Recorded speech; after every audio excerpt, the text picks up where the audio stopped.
Hello students, today we start chapter 6 Water. First, hydrosphere. About the 70% of the earth's surface is covered by water. This vast expansion of water area is called hydrosphere. अर्थ पे जो area है water का वो hydrosphere कहलाता है. It includes the surface water in ocean, lakes, rivers and swamps, all underground water, frozen water in the form of ice, snow and high land crystals. इसमें सभी तरह का वाटर आ जाता है, चाहे वो किसी भी फॉर्म में हो, चाहे वो अंडरग्राउंड वाटर हो, ओशियन वाटर हो या फिर फ्रोजन स्टेट में हो, वो सारा वाटर इसमें इंक्लूड होता है. State of waters. Water is found in 3 state which are follows: solid, liquid and gases.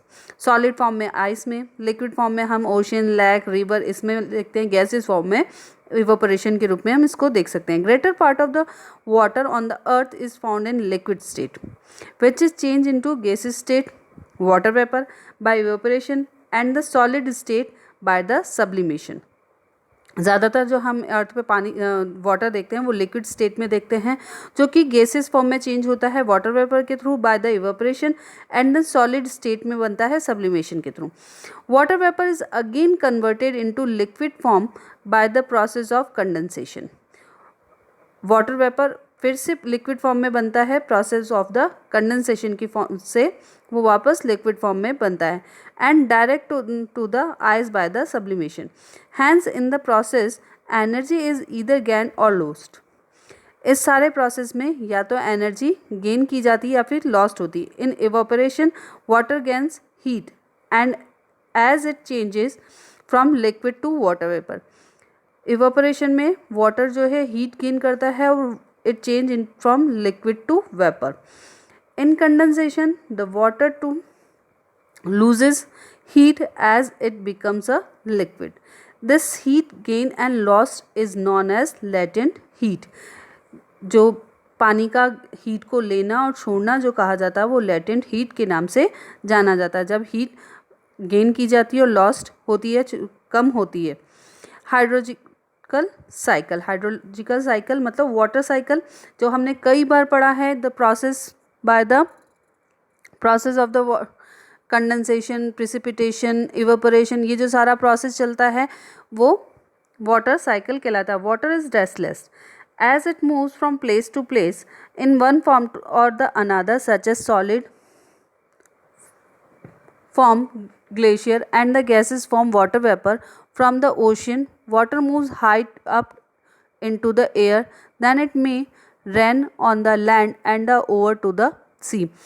From ocean से water moves होता है high up air में, and then rain से वापस वो land पे आता है और sea में मिल जाता है. Through rivers the rainwater again goes back to the seas. This kind of movement water is called hydrological cycle or water cycle. This water cycle goes on and it has no beginning or end. ये जो water cycle का process है वो चलता रहता है, इसका ना तो बिगनिंग है, ना तो स्टार्टिंग है, ना ही एंड है. हम ये नहीं कह सकते कि इवेपोरेशन से शुरू होता है या कंडेंसेशन से शुरू होता है, इसका कोई स्टार्टिंग और एंडिंग पॉइंट नहीं होता है. ओशियंस. वाटर जो लिक्विड स्टेट में मिलता है वो मोस्ट ऑफ ओशंस या सीज या लेक में मिलता है.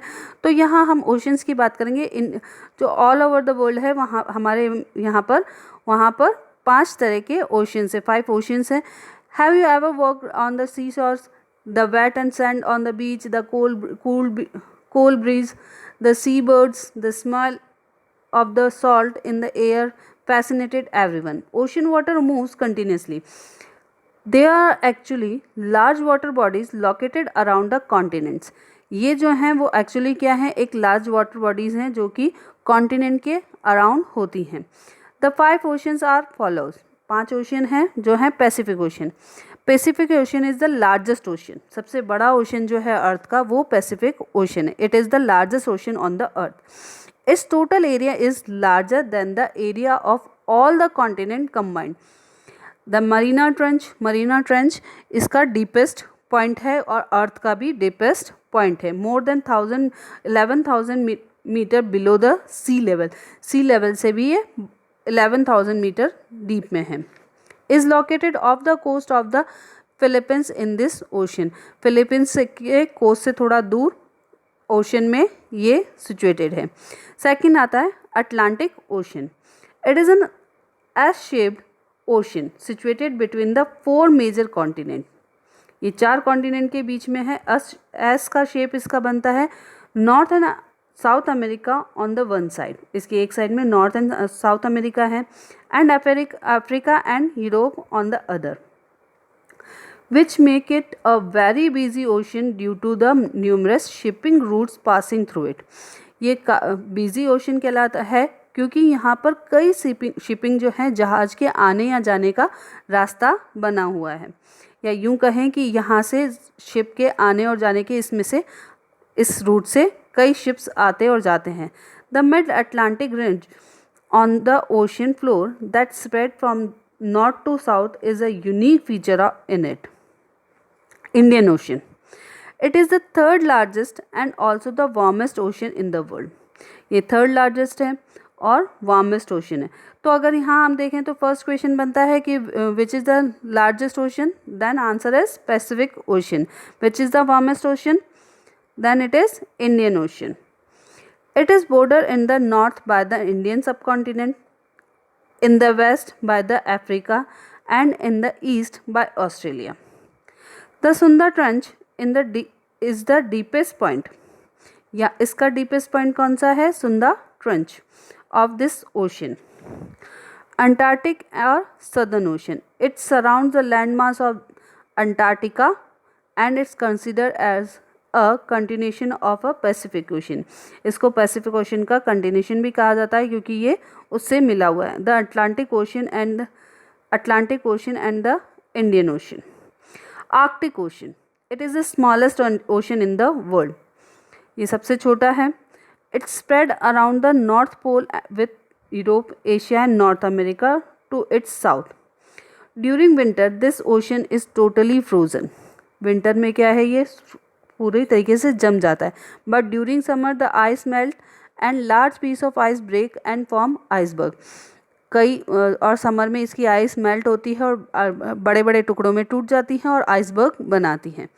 टेम्परेचर ऑफ ओशंस, ओशन का तापमान। The temperature of the ocean vary with depth, that is the deeper you go the colder it's get. So the highest temperature are found at the sea surface और sea level. Its ranges from 30 degrees Celsius at the sea surface to the about 1 degree Celsius at the sea bed।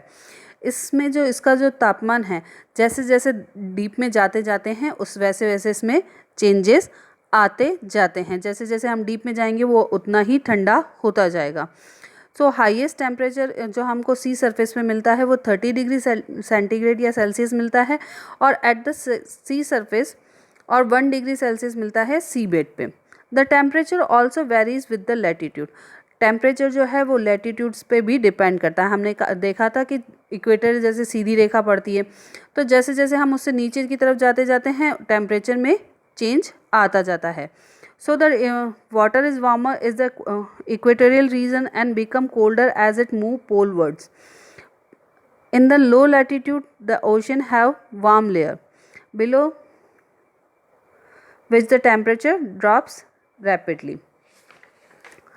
salinity, salinity मतलब खारापन। sea water is saline due to the presence of different mineral salts dissolved in it। sea water जो होता है वो saline होता है, खारा होता है, क्योंकि इसमें कई mineral सॉल्ट जो हैं डिज़ोल्व होते हैं, मिले हुए होते हैं। Sea water contain almost all the mineral salts including sodium chloride, magnesium chloride, calcium sulfate and calcium carbonate. It is estimated that 1 cubic kilometer of sea water contains 41 million tons of salt.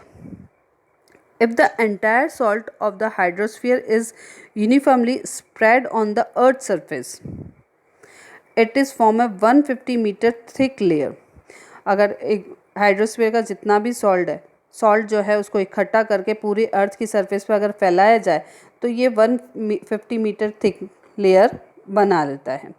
The amount of dissolved salts in the sea water is known as salinity. पीछे एक question भी है, what is salinity? The amount of dissolved salts, कि कितनी मात्रा में salt जो है वो डिज़ोल्व है सी वाटर में, is known as a salinity. Salinity is usually express the number of grams of dissolved salts per 1000 gram of water. पर 1000 ग्राम वाटर में कितने ग्राम सॉल्ट डिज़ोल्व है, इससे इसको मेज़र किया जाता है. Salinity varies from one place to another and it's affects by the various factor. एक जगह से दूसरी जगह पर इसमें चेंजेस होते हैं, अलग अलग होते हैं, और ये कुछ फैक्टर्स की वजह से प्रभावित होते हैं, जैसे mixing of water, fresh water, कि उसमें कितना फ्रेश वाटर मिला हुआ है, प्रिवेलिंग विंड्स, उस वहाँ पर किस टाइप की विंड्स चलती है, evaporation from the water bodies, upwelling in oceans, high rainfall, ये सारे फैक्टर्स इसको इफेक्ट करते हैं सैलिनिटी को. Highest salinity is found near the Tropic of Cancer and Tropic of Capricorn.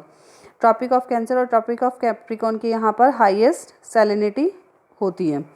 Maximum salinity is found in the enclosed sea and lakes. ज़्यादातर जो salinity है वो होती है सी या लेक्स में. For example Grand Salt Lake, Dead Sea and Lac Van in Turkey per 1000. The movement of water in the oceans. 3 types के movements होते हैं, टाइड्स, वेव्स और करंट्स के रूप में, जिसको हम नेक्स्ट वीडियो में पढ़ेंगे. Read this chapter and do the exercise. Okay, thank you.